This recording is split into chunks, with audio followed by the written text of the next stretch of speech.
Kilo 200 kilo 300 kilo उनके भी wait को उठा लेते हैं वो हल्के से शूज, है ना।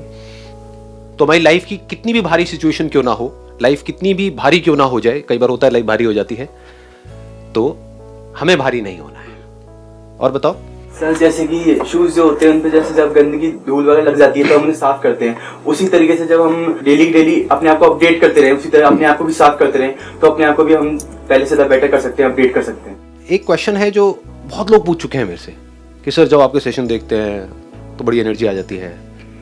हाँ, समझ गए मैं क्या बोलने वाला हूँ। हाँ, लेकिन उसके 1-2 दिन बाद 3-4 दिन बाद सब नॉर्मल हो जाता है। अबे तो घोचू जब खाना खाते हो तब भी तो ऐसे ही होता है या नहीं होता है? सो दैट मीन्स कि जैसे हम अपनी बॉडी के लिए डेली बहुत कुछ करते हैं, अपने शूज के लिए बहुत कुछ करते हैं, ऐसे ही अपने माइंड के लिए भी हमको रेगुलर कुछ ना कुछ करना बहुत जरूरी है।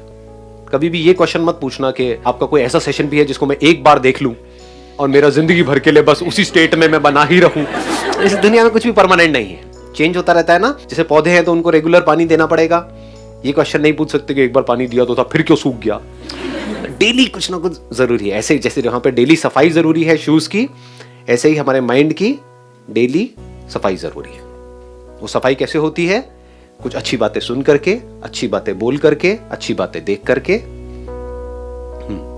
हाँ आप बोलो। सर लाइक जो पेयर्स होते हैं शूज के वो हमेशा एक साथ रहते हैं, तो ऐसे ही सबके साथ मिलके रहने चाहिए। बहुत अच्छी बात, प्लीज हैव अ सीट। जैसे शूज हैं वो हमेशा पेयर में ही रहते हैं, एक जूते का कोई काम नहीं है। अगर आप मंदिर के बाहर से भी कुछ चुराओगे, एक आ गया तो काम नहीं आएगा।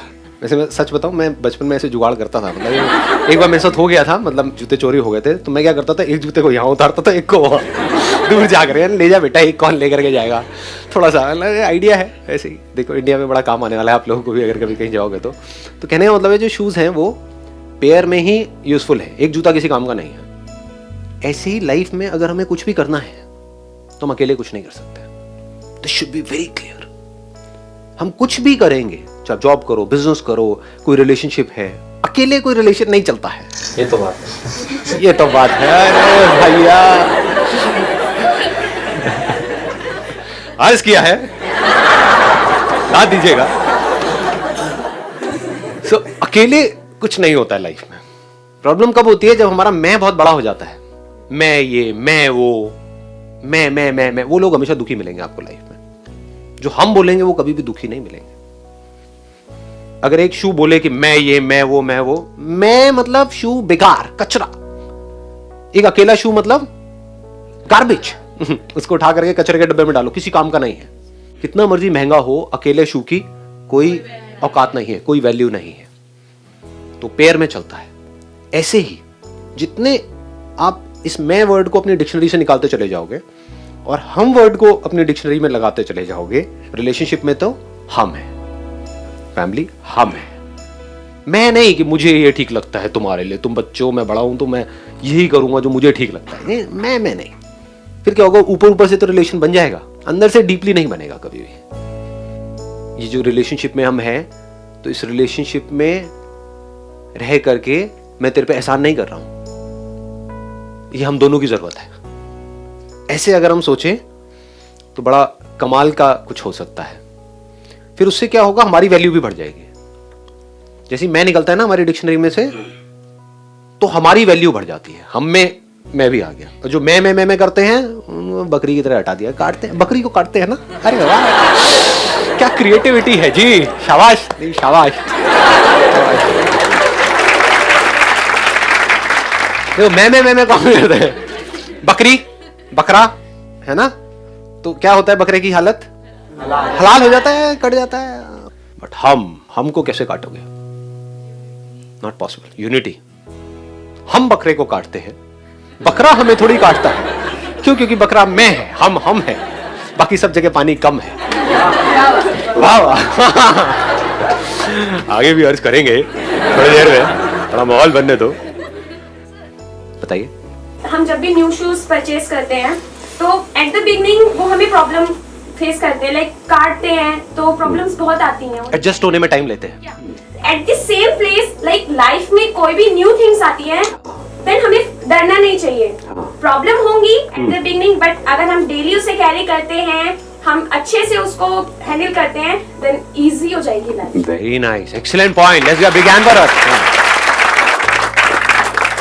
हमारा कंफर्ट जोन होता है। जूते जब भी हम चेंज करते हैं तो जैसे ही चेंज करते हैं पहला थॉट क्या आता है, यार वो पहले जितना मजा नहीं आ रहा है, क्योंकि पहले में हम कंफर्टेबल हो चुके होते हैं। और शुरू में जब नया लेते हैं तो कभी परफेक्ट कभी भी फिट नहीं होता है कोई भी शू, चलने में कभी कभी थोड़ा सा अनकंफर्टेबल लग रहा होता है। लेकिन अगर हम वहां पर थोड़ा सा पेशेंस रखें, लाइफ में जैसे ही हम किसी भी नई सिचुएशन में एंटर करते हैं, नई रिलेशनशिप में, नई जगह पर जाते हैं, कुछ भी नया करते हैं, तो वहां पर एक बार को हम अनकंफर्टेबल हो जाते हैं। लेकिन उस वक्त अगर हम पेशेंस रखें, उस वक्त हम जल्दी में कोई डिसीजन ना लें।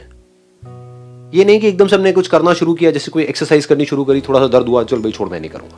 होता है ना, बहुत लोगों की ये प्रॉब्लम होती है। या कोई नया एकदम से काम किया, हो रहा नहीं है, जैसे सपोज गिटार बजाना सीखने की कोशिश कर रहे हैं, दर्द हुआ थोड़ा सा, छोड़ना कौन सीखेगा। तो ऐसा बंदा लाइफ में कभी भी कुछ भी नहीं कर पाएगा। तो शुरू में हम कुछ भी करेंगे अपने कंफर्ट जोन से बाहर जा करके, तो हमको प्रॉब्लम्स आएंगी। जैसे जूते को टाइम लगता है थोड़ा सा फिट होने के लिए, तो उस टाइम पे घबराना नहीं है, डरना नहीं है, जल्दीबाजी में हड़बड़ाना नहीं है, थोड़ा सा पेशेंस रखना है। थोड़े दिन का अगर हम पेशेंस रखते हैं तो धीरे धीरे हम एडजस्ट कर जाते हैं। जैसे वो शू उसके हिसाब से, हमारे पैर के हिसाब से एडजस्ट कर जाता है।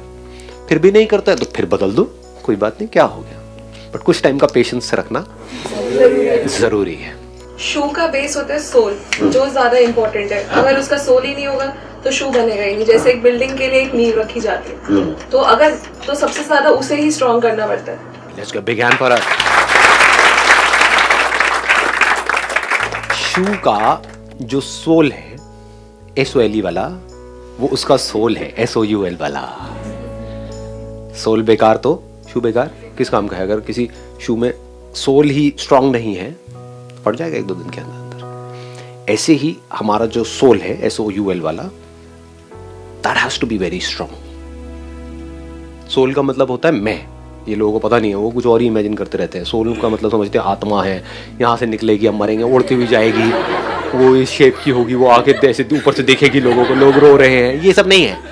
सोल का मतलब क्या होता है, मैं जितना अंदर से स्ट्रांग हूं, उतना ही मैं इस लाइफ में जो भी प्रॉब्लम्स आने वाली है, अनलिमिटेड आने वाली है, उसको अच्छे से फेस कर सकता हूं। तो खुद के ऊपर काम करना है। यही मैं अपने हर सेशन में बार बार बोलता हूं तोते की तरह। सेल्फ रिफ्लेक्शन मतलब क्या, खुद के ऊपर काम करना है। दुनिया को अगर आपने अपने ऊपर हावी होने दिया तो आप परेशान हो जाओगे, खुद को स्ट्रांग नहीं बना पाओगे, तो दुनिया आपकी धज्जियां उड़ा देगी। लेकिन अगर आपने खुद को तैयार कर लिया इस दुनिया के लिए, तो दुनिया आपका कुछ नहीं उखाड़ सकती। कुछ भी हो जाए इस दुनिया में कोई फर्क नहीं पड़ने वाला।